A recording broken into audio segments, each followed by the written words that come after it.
Untuk soal 2, B membeli 420.000 lembar untuk memperoleh 70% kepemilikan S pada 3 Januari dengan membayar 980.000.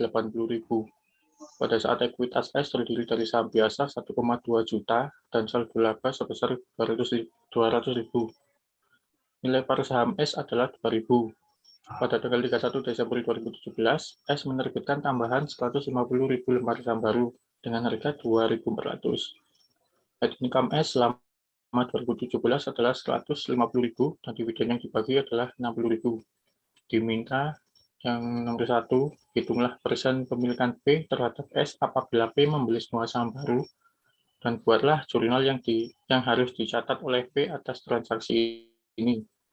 Yang nomor 2, hitunglah persen pemilikan P terhadap S apabila P tidak membeli saham baru dan buatlah jurnal yang perlu dicatat P atas transaksi ini. Yang nomor 3, buatlah jurnal pada buku P apabila P menggunakan hak membeli terlebih dahulu untuk menjaga persen kepemilikannya.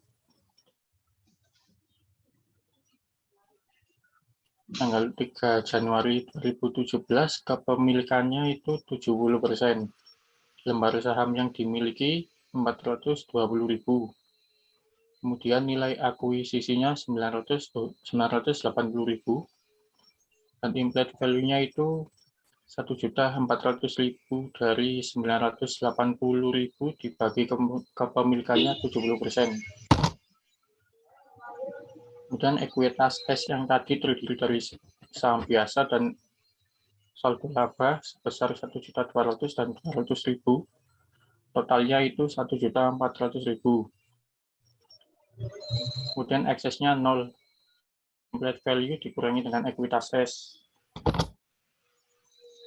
Kemudian tanggal 31 Desember 2017, S menerbitkan saham sebanyak 150.000 lembar dengan harganya 2,4.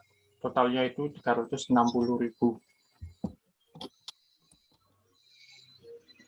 Kemudian untuk net income 31 Desember 2017 itu 150.000 dan dividennya itu 60.000. Untuk ekuitas S sebelum penerbitan saham, hasilnya 1.490.000 dari ekuitas S yang awal tadi, ditambah dengan D-nya.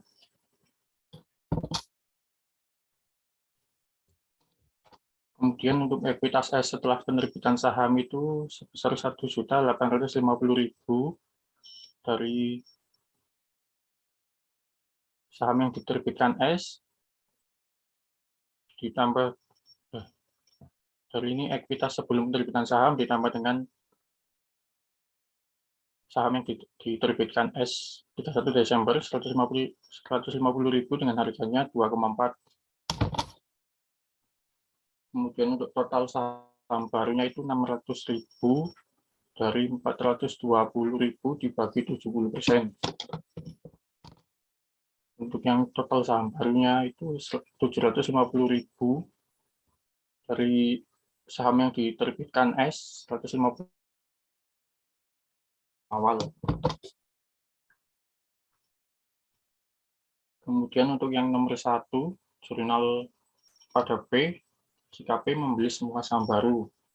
Kepemilikan baru P itu 76% itu dari lembar saham yang dimiliki tanggal 3 Januari ditambah dengan saham yang diterbitkan S tanggal 31 Desember, kemudian dibagi dengan total saham barunya yang 750.000. Untuk kepemilikan P sebelum terbit saham itu dari 70% kepemilikan dikali dengan implied value ditambah net income 31 Desember 2017 dikurangi dengan dividennya. Hasilnya 1.043.000. Kemudian kepemilikan telah terbit saham itu dari ekuitas S setelah penerbitan saham 1.850 dikali dengan kepemilikan baru P 76%. Hasilnya 1.406.000. Kemudian penambahan nilai investasinya itu 363 dapat dari kepemilikan P sebelum terbit saham dikurangi dengan kepemilikan P setelah terbit saham.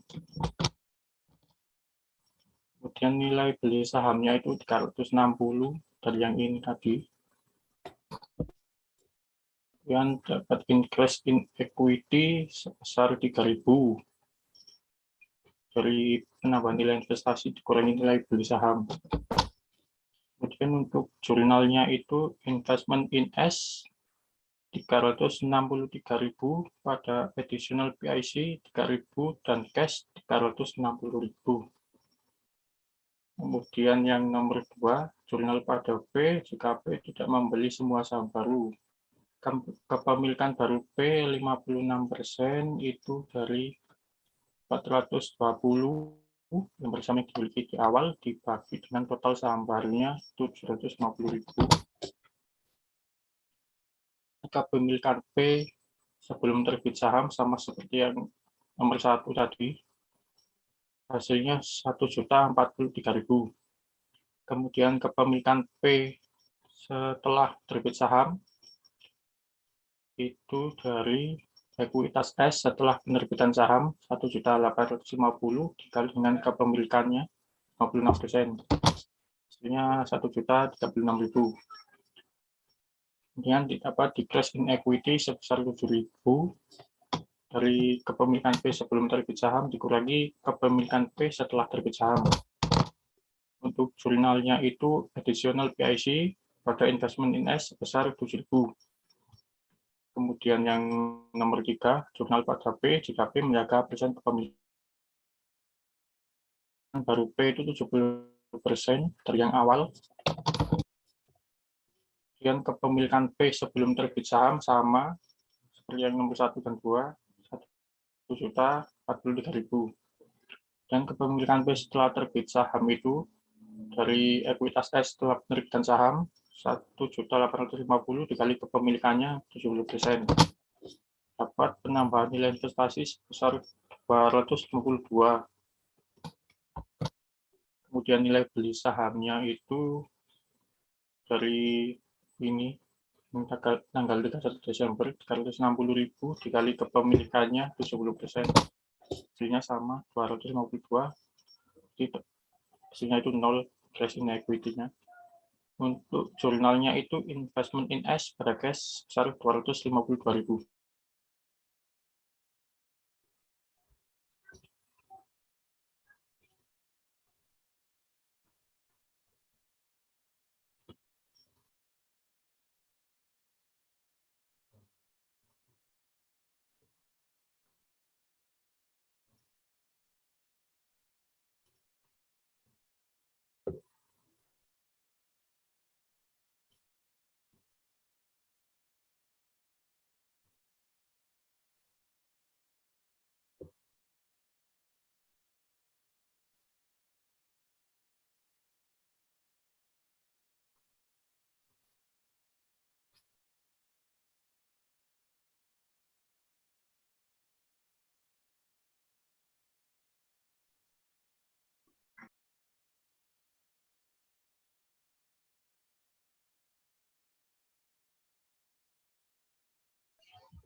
Silakan ya, kalau ada yang berkomentar atau ingin bertanya, silakan.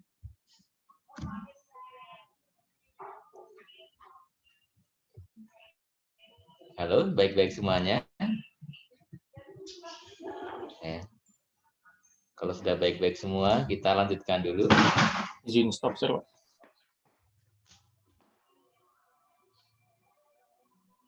Izin untuk share screen ya, Pak. Silakan. Apakah sudah terlihat? Sudah, ya silakan. Baik, selanjutnya kasus soal 10. Soalnya itu P membeli 60% Silakan, kepemilikan yang izin. S. Ya, lanjut Mas. Baik. Silakan. Kepemilikan S pada 5 Januari 2018 dengan harga 360 juta. Pada saat ekuitas S terdiri dari saham biasa 400 juta dengan nilai par 1.000 dan saldo labanya 140 juta. Apabila terdapat selisih antara nilai akuisisi terhadap nilai buku S dialokasikan ke goodwill. Lalu S melaporkan net income dan dividen tahun 2018 sebesar 100 juta dan 60 juta. Lalu pada lembar sahamnya dengan harga 1.800 per lembar. Hitunglah keuntungan atau kerugian atas pelepasan tersebut. Dalam kasus ini, soalnya itu menjual kepemilikan yang mengubah presentasi kepemilikan. Dari soal kita mengetahui pada 5 Januari 2018, P membeli kepemilikan S sebesar 60%. Dan cost of investment-nya 360 juta. Lalu dari soal juga ekuitas S diketahui berupa common stock atau saham biasa itu 400 juta dengan nilai par 1.000 dan return earning 140 juta.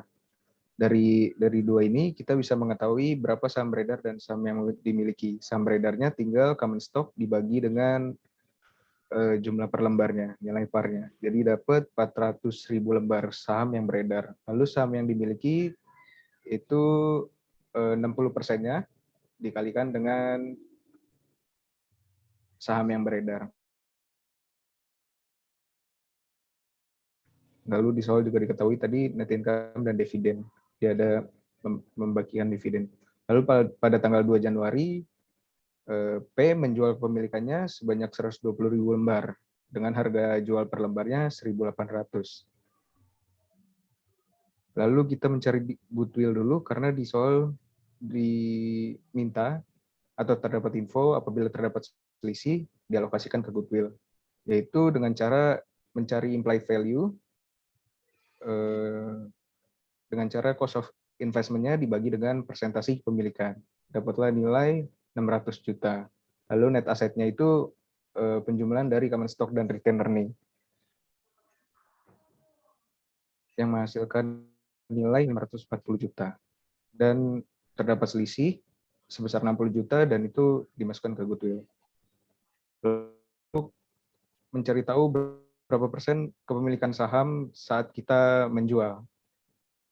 Awalnya kita di soal dikasih tahu kalau saham yang dijual itu sebanyak 120.000 lembar. Jadi kita bisa mencari tahu berapa persentase kepemilikan yang kita jual dan berapa sisa kepemilikan yang kita miliki. Dengan cara untuk kepemilikan yang dijual itu saham yang beredar dibagi dengan saham yang dijual. Lalu dia hasilnya 0,3 sekian dijadikan persen jadi 30%. Dalam kasus ini sisa kepemilikannya tidak perlu dihitung karena saham yang dimiliki dengan saham yang dijual angkanya setengahnya. Jadi tinggal di copy paste atau kalau mau dengan cara saham yang dimiliki dikurang dengan saham yang dijual dibagi. Setelah kita dapat persentase kepemilikan yang tersisa dan yang dijual, kita tinggal menghitung keuntungan atau kerugiannya. Tapi untuk mengetahui nilainya, kita harus mengetahui carrying value equity pada tahun 2019. Dengan cara net assetnya diketahui tadi, dengan cara menjumlahkan common stock dan return earning, lalu ditambah dividen, ditambah net income, dan dikurang dividen, karena dia ada membagikan dividen sebesar 60 juta. Dapatlah nilai dan ditambah goodwill dan dapatlah nilai carrying value equity-nya 640 juta. Setelah itu kita bisa mencari tahu fair value dari hasil penjualan, lalu fair value dari sisa kepemilikan dan NC-nya. Hasil penjualan yang diterima dengan retain share itu angkanya sama karena kepemilikan yang dijual dan sisa kepemilikannya persentasinya sama. Jadi kita tinggal kalikan saham yang dijual, berapa lembar saham yang dijual dikalikan dengan harga jual per lembar. Dapatlah nominal sebesar 260 untuk keduanya. Lalu NCI-nya carrying value equity 2019 dikalikan dengan 100% dikurang 30 dari yang dijual dan 30 yang tersisa. dapatlah nominal sebesar 256 juta dan dijumlahkan menjadi 688 juta. Karena ada selisih antara total nilai perusahaan dengan carrying value equity 2019, gain on disposal dari pelepasan kepemilikan ini. Lalu tinggal di jurnal, cash di debit sebesar fair value consideration received, karena ini hasil dari penjualannya. Lalu ada realized dan unrealized ini. Dua ini berasal dari gain on disposalnya. Karena kembali lagi karena persentase yang dijual dan sisa kepemilikan sama, jadi realized dan unrealized-nya sama nominalnya. Itu dengan cara saham yang dijual dibagi dengan saham yang dimiliki dikalikan dengan total gain-nya. Lalu untuk investment index-nya caranya itu tinggal gain on disposal, fair value consideration received dikurang dengan gain of disposal, atau tinggal menyesuaikan saja dari penjumlahan 216 dikurang 48. Sekian penjelasan untuk kasus soal 10, Pak. Oke, sudah betul ya. Nah, silakan kalau ada yang berkomentar atau bertanya.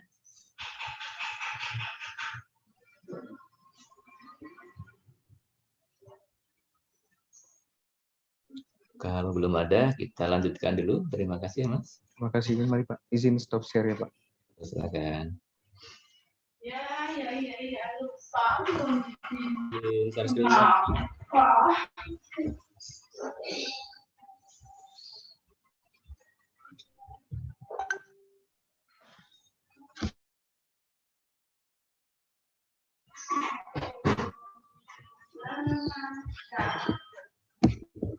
Apakah sudah terlihat, Pak? Sebentar. Nah, sudah, silakan.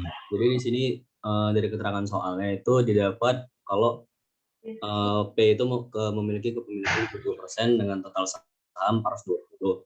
Nah, terus untuk total saham milik S sendiri itu didapat sebesar 600.000 lembar saham. Caranya membagi total lembar saham P dengan 70%, lalu mendapat lembar saham NCI dengan mengurangi 600 dengan 120, dapatnya 180. Di soal keterangan ekuitas milik S itu sebesar 1.200.000, tapi di sini angkanya saya tambah 3 nolnya saya tambah 3 digit, Pak, karena kalau misalnya ini nanti jumlah sahamnya dikalikan sama 2.000 atau 2.400 hasilnya jauh kali, Pak. Iya. Terus di sini mau nyari excess value pertama. Terus di sini input value-nya sebesar 1 miliar 4 juta, equity S-nya sebesar 1 miliar 200 juta, return earning-nya 200 juta. Jadi totalnya 1 miliar 400 juta juga, jadi nggak ada excess value. Lalu di sini mencari saldo investment in S sama saldo NCI per 2017. Caranya ini pertama investment cost-nya milik P 980 ditambah dengan porsi kepemilikan net income 70% dikali di soal 120.000, di sini saya buat 120 juta, dapatnya 84 juta, terus dikurang dengan dividen 70% dikali 50 juta, dapat per 2017 itu 1 miliar 29 juta. Sedangkan untuk NCI caranya sama, cuma beda versi kepemilikan aja. Di sini 30% dikali 120 juta, terus dikurang dengan dividen 30% dikali 50 juta, dapat saldo NCI per 2017 itu sebesar 441 juta.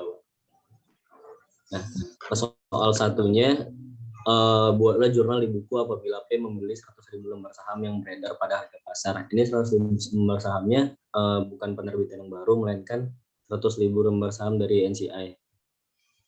Pertama mencari book value-nya dulu, dapatnya 245 juta. Caranya itu 100.000 lembar saham yang beredar dibagi dengan total kepemilikan saham NCI sebesar 80.000 dikali dengan saldo NCI per 2017 sebesar 441 juta, dapatnya 245 juta.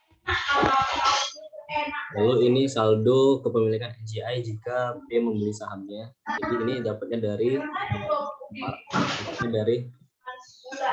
441 juta dikurang dengan 240 juta. Lalu ini harga beli 100.000 lembar sahamnya, 240 juta didapat dengan 100.000 lembar saham dikali harga VPL-nya 2.400, dapatnya 240 juta.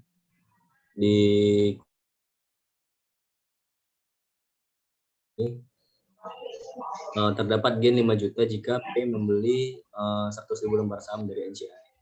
Jurnalnya investment in S sebesar 245 juta, pada share premium sebesar 5 juta, dan cashnya sebesar 240 juta. Lalu yang kedua, apabila P tidak membeli 100.000 lembar saham tersebut. Pertama di sini harus nyari net asset milik S dulu untuk tahun 2017-nya. Jadi net asset awalnya itu ada equity-nya sebesar 1.200.000 juta, return earning 200 juta, totalnya 140 juta, totalnya 1.400.000 juta. Tambah dengan kenaikan net asetnya ini didapat dari net income S 120 juta, dikurang dengan dividennya 50 juta, dapatnya 70 juta. Jadi total net aset S per 2017 itu ada 1.470 juta. Nah, di sini untuk harga beli sahamnya masih sama kayak tadi, 100.000 lembar saham dikali 2.400. Lalu untuk book value-nya sedikit berbeda dengan cara mencari nilai. Jadi caranya 100.000 lembar saham tadi dibagi dengan total kepemilikan saham milik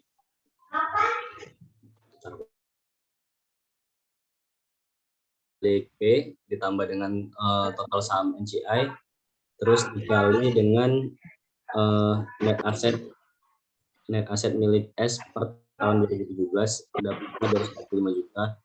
Nah, karena di sini P nggak membeli sahamnya, jadi terjadi loss sebesar 5 juta. Lalu jurnalnya cash 240 juta, share premium 5 juta, pada investment sebesar 245 juta. Sekian penjelasannya, Pak. Baik, ya. Sudah betul ya. Ya, soalnya disesuaikan ya. Silakan ya. Silakan kalau ada yang berkomentar atau mau ditanyakan.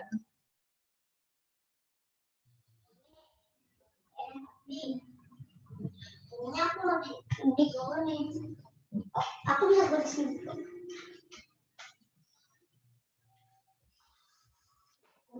Kalau belum ada, terima kasih Mas. Kita akan lanjutkan dulu. Terima kasih Pak. Izin subscribe Pak. Yuk, silakan.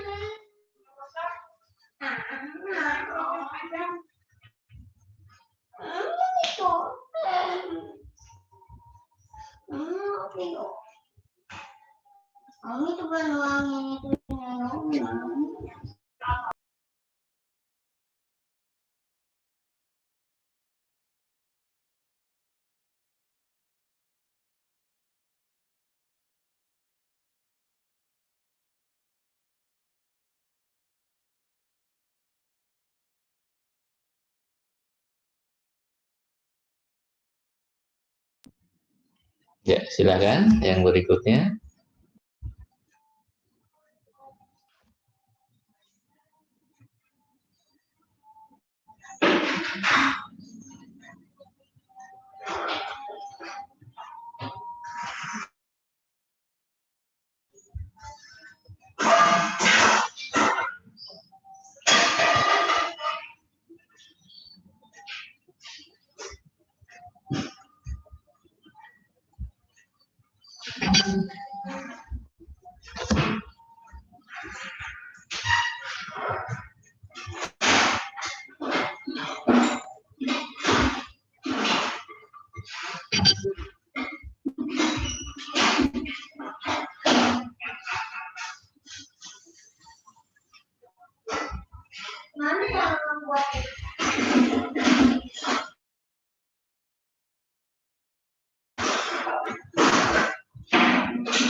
Izin subscribe.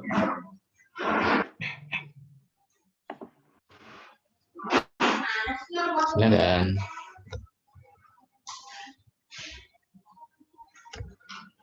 Apakah sudah terlihat teman-teman dan Bapak? Sudah? Oke, silakan. Di sini saya akan membahas soal 3.3 UAS tahun lalu.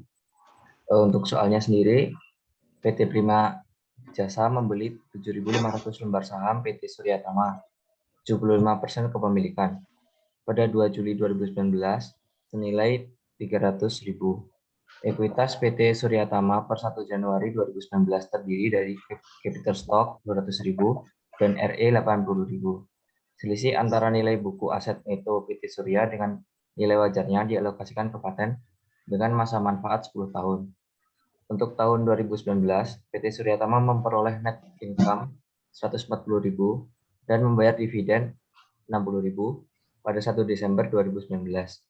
2 Januari 2020, S menerbitkan tambahan saham sebanyak 5.000 lembar dengan harga 50 per lembar. Di sini untuk pertama-tama saya tulis informasi soalnya terlebih dahulu. Investment cost-nya tadi kan sebanyak 75% kepemilikan sebesar 300.000. Untuk mencari implied value-nya kita bagi aja dari investment cost-nya itu dibagi dengan 75%. Ketemunya 400.000. Lalu di sini saya menghitung book value net asetnya per 2 Juli 2019. Di sini di soal itu diketahui bahwa capital stock-nya 200.000 dan return earning-nya 80.000. Nah, di sini ada net income. Kenapa ada net income? Karena PT Prima Jasa itu membelinya pada tanggal 2 Juli 2019. Jadi kan ada net income dari bulan Januari sampai dengan bulan Juli. Itu untuk net income PT Surya Tama sendiri pada tahun 2019 itu 140.000. Itu dari Januari sampai dengan Desember. Nah, di sini untuk mencari yang dari Januari sampai dengan Juli itu dikalikan dengan 6/12. Ketemunya 70.000. Jadi book value net asetnya per 2 Juli 2019 itu 350.000. Dan selisihnya ini dialokasikan ke paten. Patennya sendiri ini selama 10 tahun. Jadi untuk per tahunnya sendiri dibagi dengan 10, per tahunnya sendiri sebesar 5.000. Untuk soalnya buatlah jurnal P pada 2 Januari 2020 bila diasumsikan PT Prima Jasa memanfaatkan preemptive right-nya dan membeli seluruh tambahan saham yang diterbitkan Surya Tama tersebut.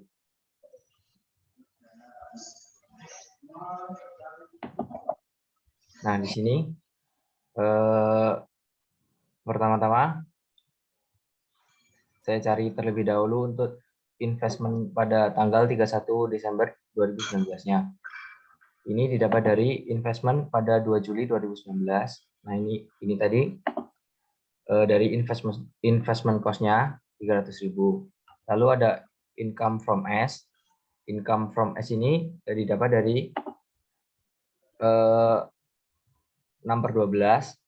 dikali dengan net income-nya dikurangi dengan ini amortisasi patennya dikali dengan persentase kepemilikannya.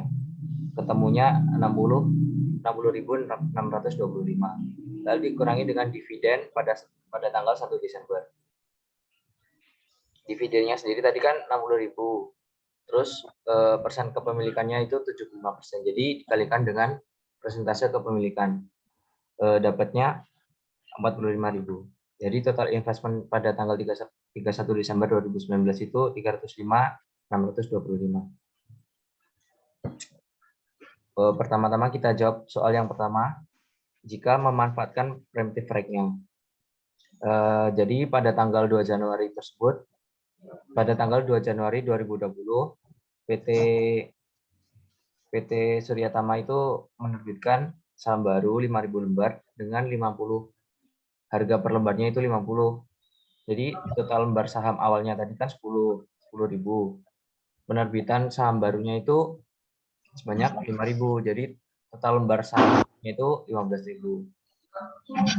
Dan di sini P memanfaatkan preemptive strike-nya, berarti dia akan membeli saham baru tersebut. Jadi total saham awal yang dimiliki P tadi itu 7.500, terus membeli seluruhnya 5.000. Jadi total lembar saham yang dimiliki P sekarang itu 12.500. Dan persentase kepemilikan saham yang baru itu dibagi aja 12.500 dibagi dengan 15.000, dapatnya 83%. Ini investment in S belum menerbitkan saham tadi, itu sudah kita cari, yang ini pada tanggal 31 Desember 2019. Lalu untuk investment in S setelah menerbitkan saham, di sini saya mencarinya dengan cara mengalihkan persentase yang baru dengan carrying value ditambah penerbitan baru ditambah excess dikurangi dengan amortisasinya. Persentasenya yang baru itu 83%. Lalu itu dikali dengan common stock ditambah dengan return earning, lalu ditambah dengan net income. Net income pada tahun 2019 dikurangi dengan dividennya 60.000, lalu ditambah dengan ini patennya selama 10 tahun ini 50.000, dikurangi dengan 2.500 ini dari amortisasi paten. Amortisasi patennya itu tadi kan sudah diamortisasi selama setengah tahun dari Juli sampai dengan Desember. Untuk per tahunnya itu kan 5.000, jadi untuk setengah tahunnya itu 2.500, lalu ditambah dengan ini harga penerbitan saham baru tadi 5.000 dikalikan dengan 50. Lalu mendapat angka 547.917. Berarti kan ada kenaikan investment sebesar 242.292. Untuk harga saham baru tadi kan dari 5.000 dikalikan dengan 50 lembar. Jadi hasilnya 250.000. Nah, di sini karena kenaikan investmentnya sebesar 242 dan kita membelinya dengan 250, berarti kan kita ada loss. Loss-nya sebesar 7.708. Ini dikurangi aja. Untuk jurnalnya sendiri, investment in S pada cash untuk membeli sahamnya, lalu ada jurnal buat loss-nya. Ini maksudnya ke additional PIC. Investment sebesar 7.708 dari investment.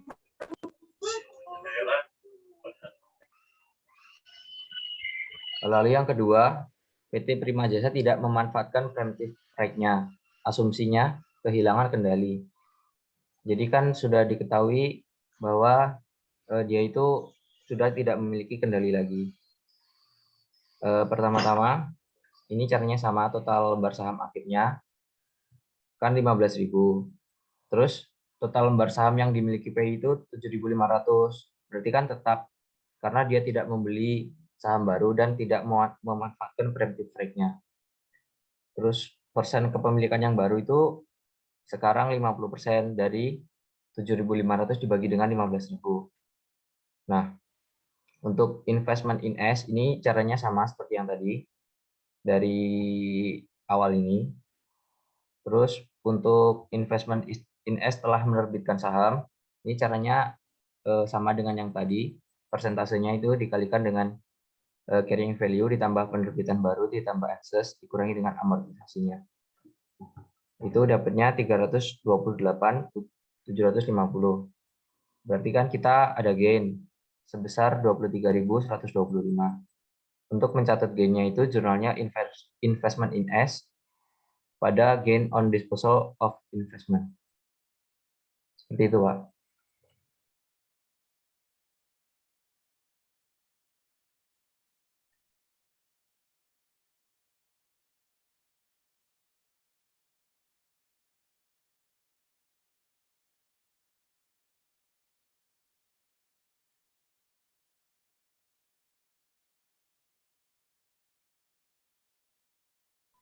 Baik, ya.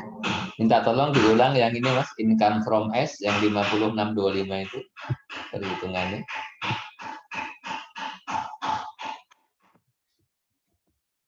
Yang di atas. yang di atas. Ya, Dek, ke atas strip. Ya, yang itu, yang ya 5625. Ini perhitungannya dari sini, Pak. Kan dia kan pada tanggal 2 Juli, berarti kan 6/12 dikali dengan ini net income-nya itu 140.000 dikurangi dengan patennya 50.000 bagi dengan 10 karena amortisasi patennya ini dikali dengan persentase kepemilikannya, Pak. Iya, baik. Ya, sudah betul ya. Silahkan ya ke yang mau bertanya atau berkomentar ya, sudah betul pembahasannya ya.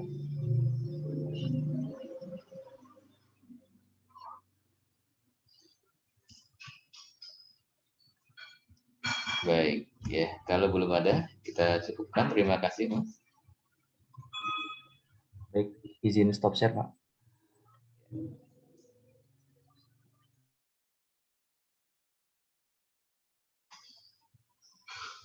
Baik ya, sudah selesai semuanya.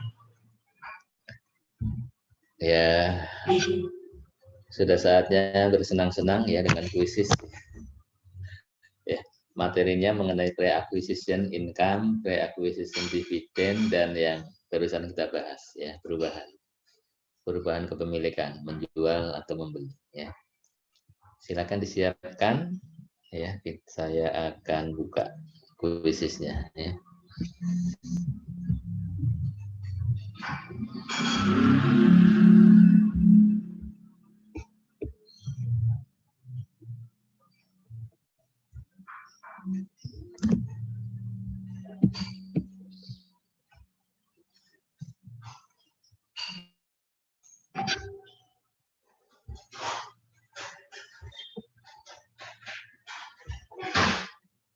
Yang pertama ya,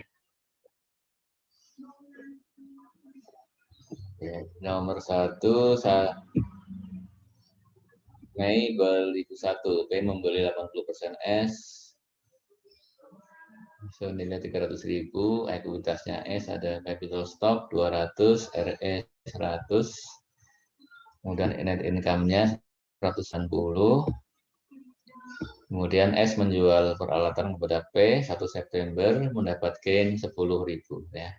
Jadi di net income-nya S 190.000 ini terdapat 10.000 gain ya, yang didapatkan di 1 September. Kemudian dividen dibayar 1 Februari 15.000, Agustus 20.000 ya. Kemudian diminta menghitung ekses ya, eksesnya berapa ya.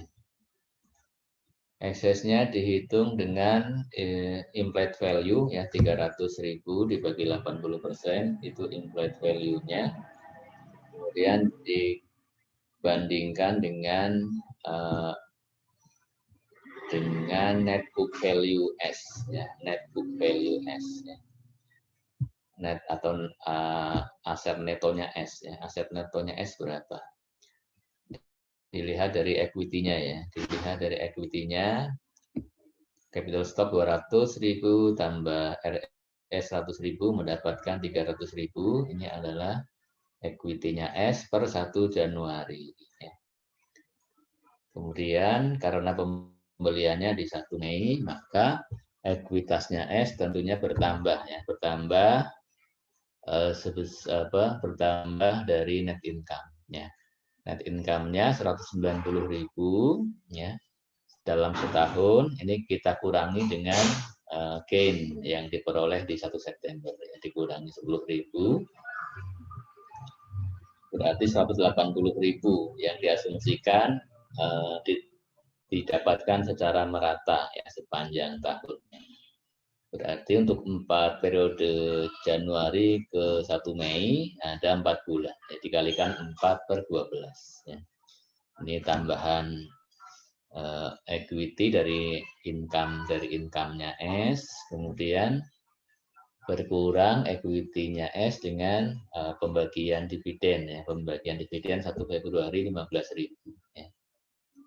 Berarti jawabannya yang ini ya, yang di Kemudian kedua.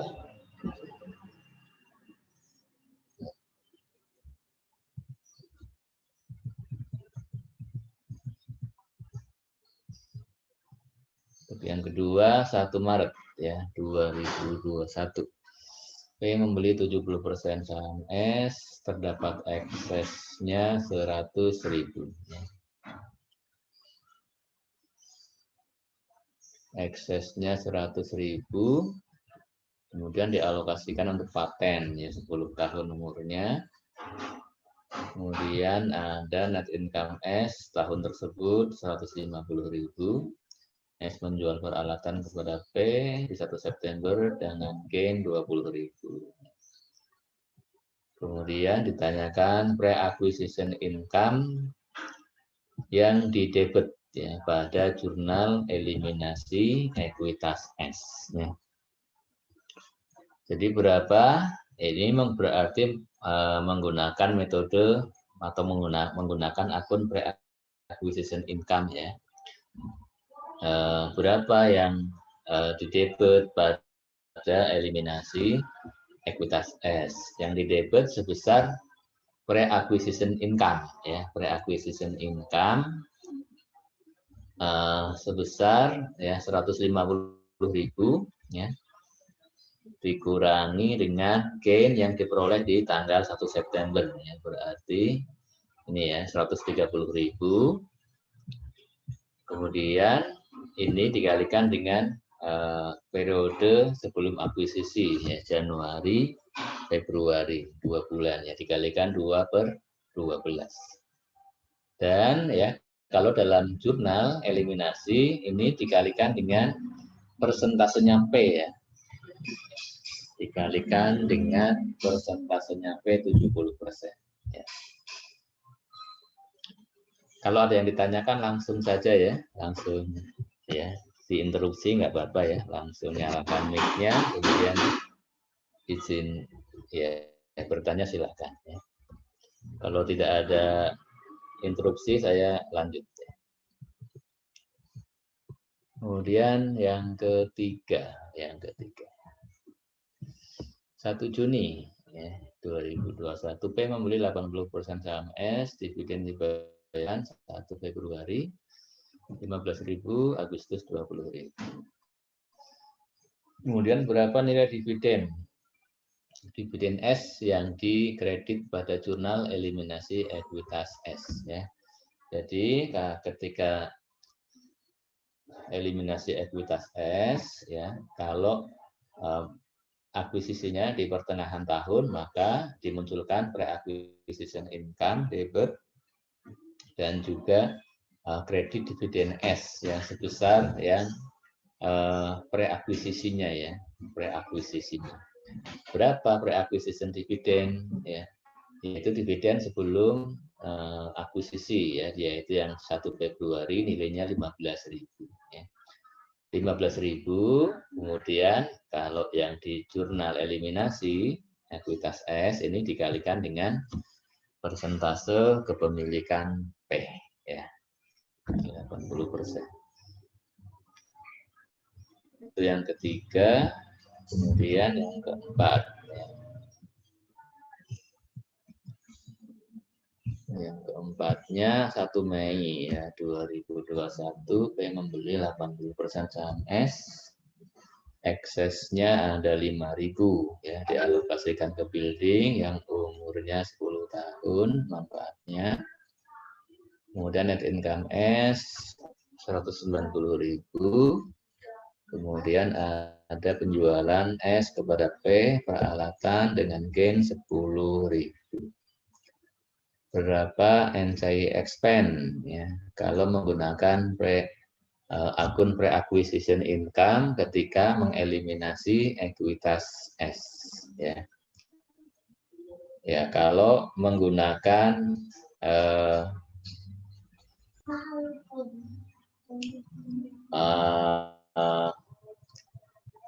pre-acquisition income ya, maka ya NCI expand diperhitungkan dari income selama 1 tahun ya. Kenapa? Karena kalau ketika kita eliminasi ekuitas S, kemudian menggunakan akun pre-acquisition income, NCI equity-nya itu adalah yang muncul di jurnal eliminasi tersebut, ya. Itu adalah saldo NCI equity per 1 Januari, ya, per awal tahun. Sehingga untuk NCI expense, ya, itu diperhitungkan dari 1 Januari. Berarti net income-nya penuh 190.000, kemudian dikurangi dengan amortisasi, ya, amortisasi ekses, ya, 5.000 dibagi 10, 500, ya. Kemudian dikalikan dengan bagian periodenya, ya, periode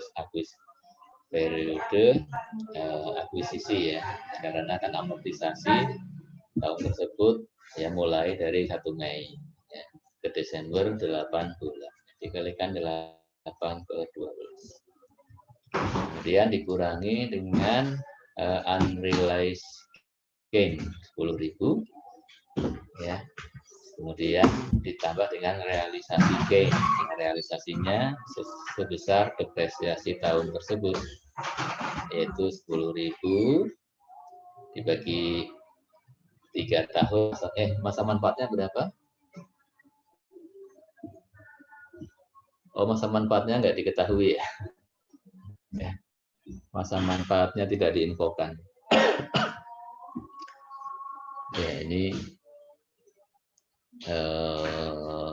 ya harusnya diinfokan, ya, masa manfaat, ya.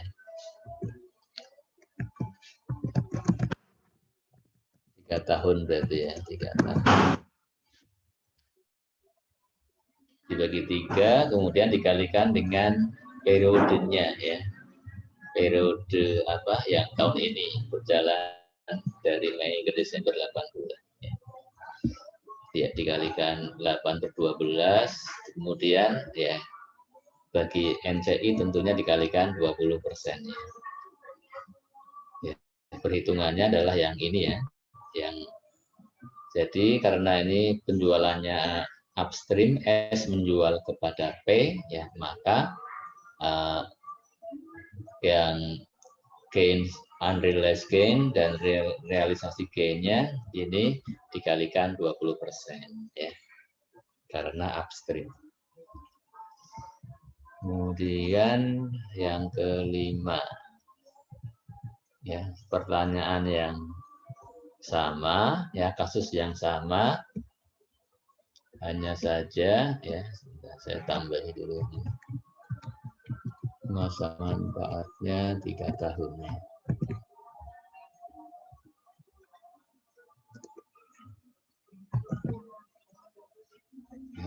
Nah, sekarang diminta menghitung NCI expense yang muncul di jurnal eliminasi kalau tidak menggunakan akun pre-acquisition income.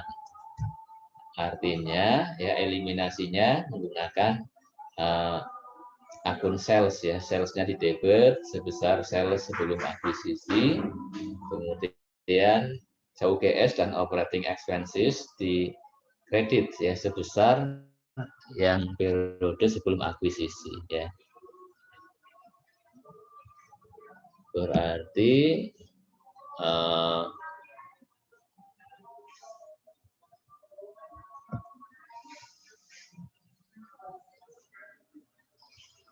nah, berarti kalau yang menggunakan metode tanpa pre-acquisition income, tidak memunculkan akun pre-acquisition income, NCI equity yang muncul di jurnal eliminasi ekuitas S itu adalah NCI equity per tanggal akuisisi, ya, per tanggal akuisisi. Sehingga, ya, untuk NCI expense-nya, bagian labanya sekarang diperhitungkan mulai dari tanggal akuisisi, ya, sampai Desember. Sehingga perhitungannya, ya, net income-nya, net income yang 190.000 ini kita hitung dulu, ya, yang apa tanpa gain, ya. Berarti yang tanpa gain 10.000 berarti 180.000 ya. Ini dikalikan dengan periode setelah akuisisi 8/12. Dikurangi dengan amortisasi ekses ya, selama 8 bulan. Kemudian ini ditambah dengan gain ya. Jadi ditambah dengan gain ya. Untuk mendapatkan net income-nya S yang versinya S ya, plus 10.000 gain. Tetapi ya kemudian kita sesuaikan lagi ya. Karena menurut konsolidasi gain-nya tersebut belum terrealisasi sehingga kita kurangi lagi 10.000 ya. Kemudian ditambah dengan gain yang sudah terrealisasi ya, 10.000 dibagi 3 tahun kali 8/12 dikalikan dengan ya kepemilikan PNCI 20%. Ya. Ya, sampai nomor 5 dulu ya. Kita break sholat dulu ya. Nanti kita lanjut lagi. Ya, kita break dulu.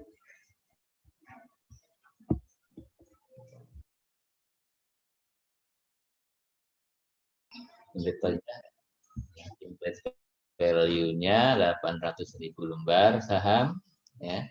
Yang dibeli dikalikan harganya 11 per lembar ya. Kemudian dibagi dengan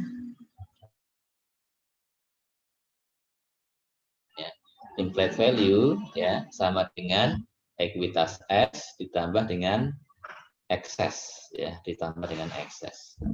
Nah, karena di sini eksesnya dialokasikan ke goodwill berarti tidak diamortisasi ya. Kan tidak diamortisasi. Berarti ya tidak berkurang ya, unamortized eksesnya ya tidak berubah ya. Maka di sini ya sudah berarti implied value-nya ya, implied value ya ditambah dengan net income selama setahun ya, 3 juta dikurang 2 juta dividen ya. Nah, apabila ya di sini bukan dialokasikan ke goodwill, misalnya dialokasikan ke depreciable asset berupa paten yang umurnya 10 tahun, maka ya dari implied value kita kurangi setahun ya.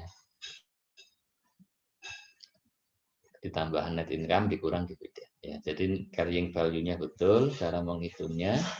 Kemudian yang kedua, fair value saham yang dijual ya. Fair value-nya ya dihitung dari berapa lembar yang dijual 500.000 dikalikan dengan harganya $13 ya, betul.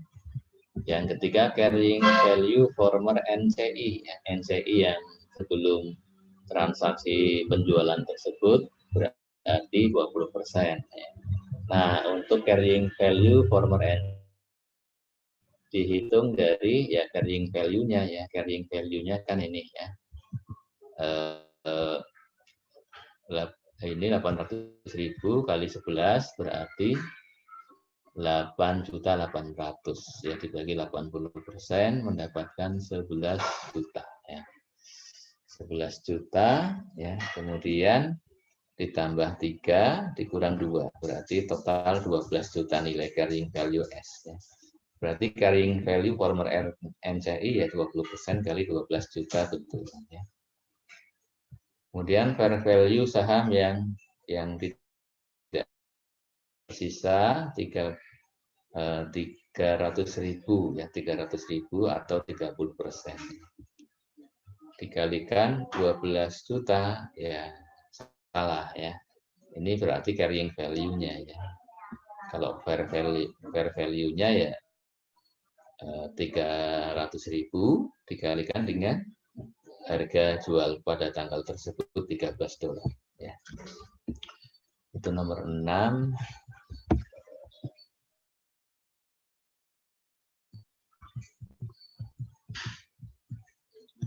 Ya, nomor 7-nya ini kasusnya masih sama dengan nomor 6. Kemudian diminta jurnal ya. Jurnal yang dibuat ya, jurnal yang dibuat. Kita lihat perhitungannya. Untuk nomor 7 ya.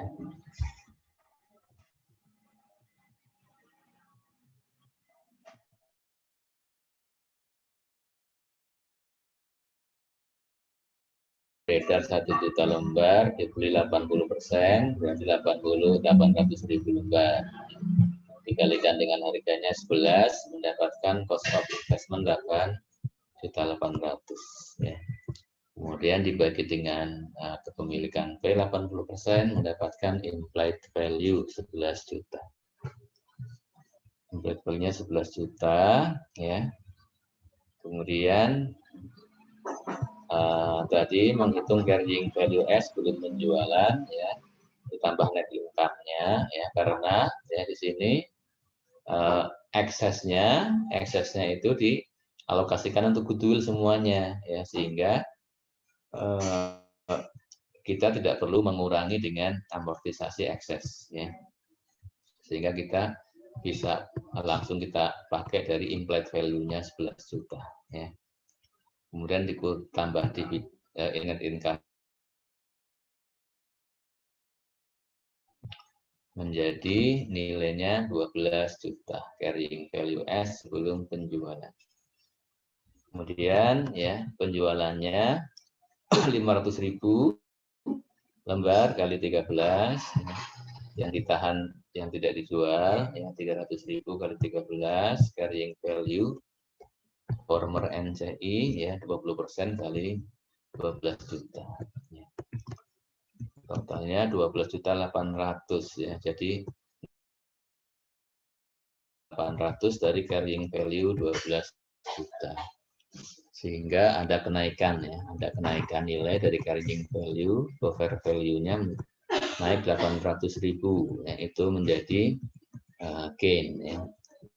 Kemudian gain tersebut ya dialokasikan kepada saham yang dijual ya, menjadi realized holding gain sebesar proporsi saham yang dijual 500.000 dari 800.000 yang dimiliki dikalikan dengan gain-nya ya, mendapatkan 500.000 unrealized holding gain-nya dari yang mendapatkan 300.000. Kemudian jurnalnya berarti ya debit cash sebesar yang diterima ya, yang uang yang diterima, kemudian realized holding gain 500.000, unrealized-nya 300, sisanya untuk investment in S ya 5,7. Sehingga ya untuk jurnalnya realized holding gain kredit 500.000 betul ya, kemudian unrealized holding gain kredit 300.000 betul, investment in S 1.700.000 betul ya, investment in S 50% dari carrying value salah ya, hitungnya dengan cara yang seperti tadi ya. Baik, itu nomor 7 ya. Kita lanjutkan nomor 8.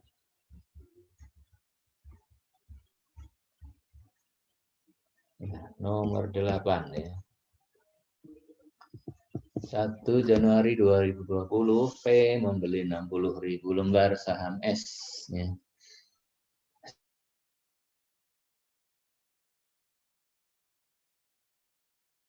Dengan harga dengan nilai 660. Ekuitas S 1 juta pada tanggal tersebut ya, kelebihan cost atas ekuitas S dialokasikan ke paten ya. Sudah diketahui kelebihan eksesnya 100.000 ya. Paten umur 10 tahun. Kemudian net income S 200.000, dividen 40.000. Kemudian tahun berikutnya P membeli 25.000 lembar saham S. Bukan dari yang beredar ya, berarti ada penambahan jumlah saham yang beredar. Dengan harga $11 per lembar ya. Maka investment in S pada 31 Desember 2020 nilainya berapa ya? 660.000 ini adalah cost of investment-nya, ya, investasi awal, ditambah dengan 60%, P dikalikan dengan net income. Ya. Net income S 200.000 dikurangi 10.000 ini adalah amortisasi paten tahun itu, ya, tahun tersebut. Ya, 10.000 dikurangi dengan bagian dividennya 60% dari 40.000. Berarti betul ya investment in S-nya betul angkanya, menghitungnya. Yang kedua, investment in S 660.000. Oh, ini net income-nya belum disesuaikan dengan amortisasi paten. Ini nomor yang ini pilihan yang ini salah, ya, pilihan yang kedua.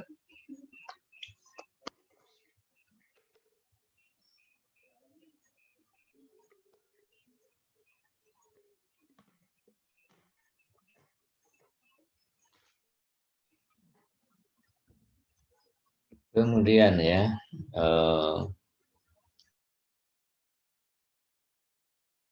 membeli saham S lagi menjadi berapa kepemilikannya? 60.000 ya kepemilikan awal tambah 25.000 yang baru dibagi 100. Oh, salah ya. Pembaginya harusnya bertambah. Ya. Berarti yang betul adalah yang pilihan yang bawah ya. Pembaginya naik ya, yang beredar dari 100.000 bertambah 25 menjadi 125.000 ya. Itu nomor sekarang nomor 9 ya. 1 Januari 2020 ini kasusnya sama dengan yang sebelumnya. Sekarang diminta menghitung nilai kepemilikan P setelah pembelian saham tambahan ya, kepemilikan P bagaimana menghitungnya? Menghitungnya kepemilikan yang baru sekarang 68% ya, 85 dibagi 125, 68%. Ya. Ini hitung dari 1 juta ini adalah ekuitas S ya. Ekuitas S di tanggal akuisisi 1 juta. Kemudian ditambah dengan unamortized excess. Unamortized excess-nya ya. Excess-nya kan 100.000 ya, kemudian dikurangi dengan dibagi 10 tahun, per tahunnya 10.000. Berarti di tahun kedua, di tahun 2021 sudah berkurang 10.000 menjadi 90.000. Ya. 1 juta tambah 90.000. 20, 200.000 dikurangi dividennya 40.000 ditambah dengan hasil penjualan saham baru ya 25.000 lembar kali 11. Yang betul adalah jawaban yang kedua yang B ya. Kemudian nomor 10.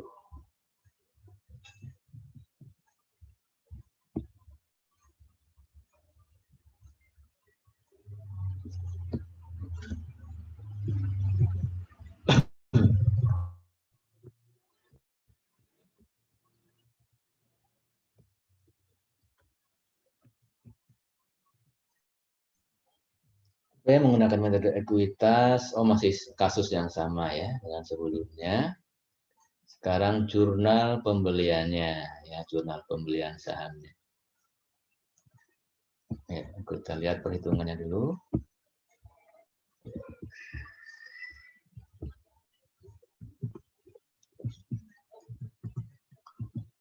Hitung-hitungannya, ya, kalau kita ikuti dari awal, ekuitas S-nya 1 juta, kemudian unamortized-nya dividen saham yang baru. Nah ini nilainya carrying value S 1.525, kemudian kepemilikan P yang baru 68% ya, sehingga menjadi berapa nih kepemilikannya ya? Jadi kalikan 68% kepemilikan yang baru ya, menjadi 1.037.000. Kemudian nilai investment in S tahun tanggal tersebut nilainya berapa ya? Nilainya adalah 750.000. Dapat dari mana nih? Kita perhitungannya. Ya, dari net income S ya, net income S. Net income S 200.000 dikurangi amortisasi 10.000 menjadi 190. Bagiannya P berarti dikalikan 80% ya. Dikalikan 60% ya, kepemilikan yang lama ini. Dikalikan 60% dikurangi dividen untuk S ya, dikalikan 60%. Berarti investment in S-nya dari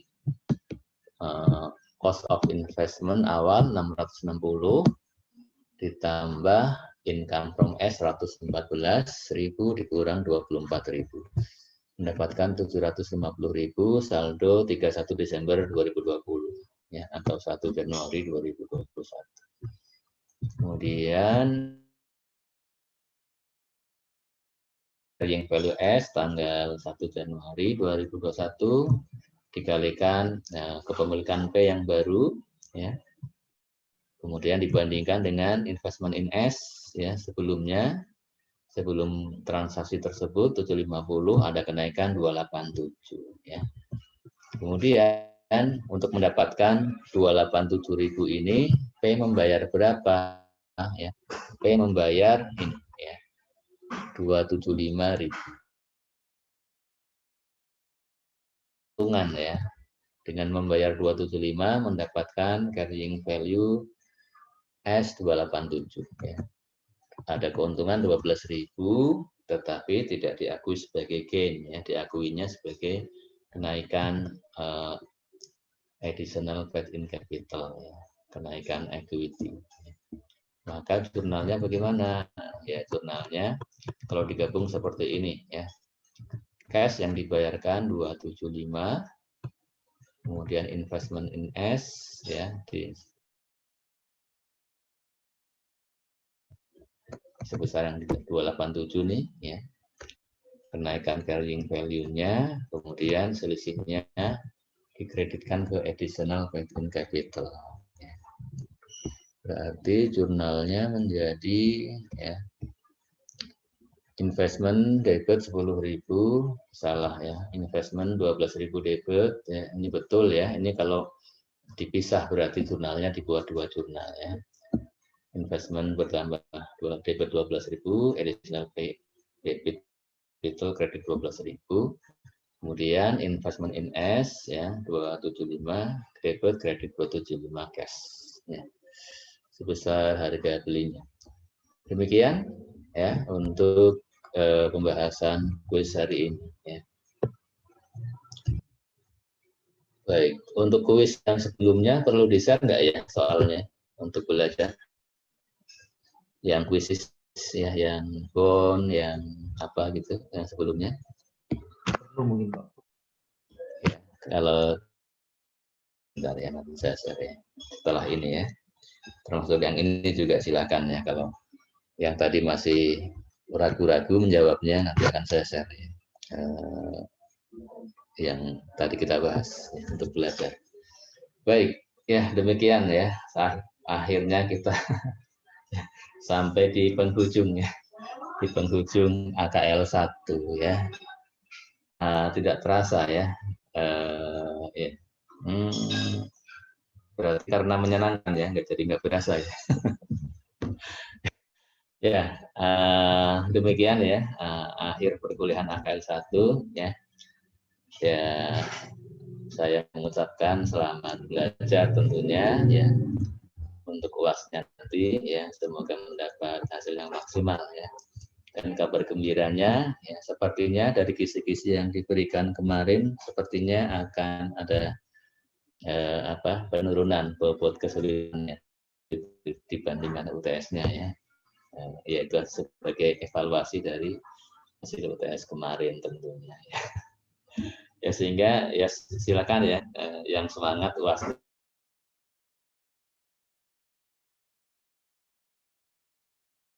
konsolidasinya akan jauh lebih menyenangkan ya Nah, angka-angkanya sudah tidak ada yang dicari-cari lagi.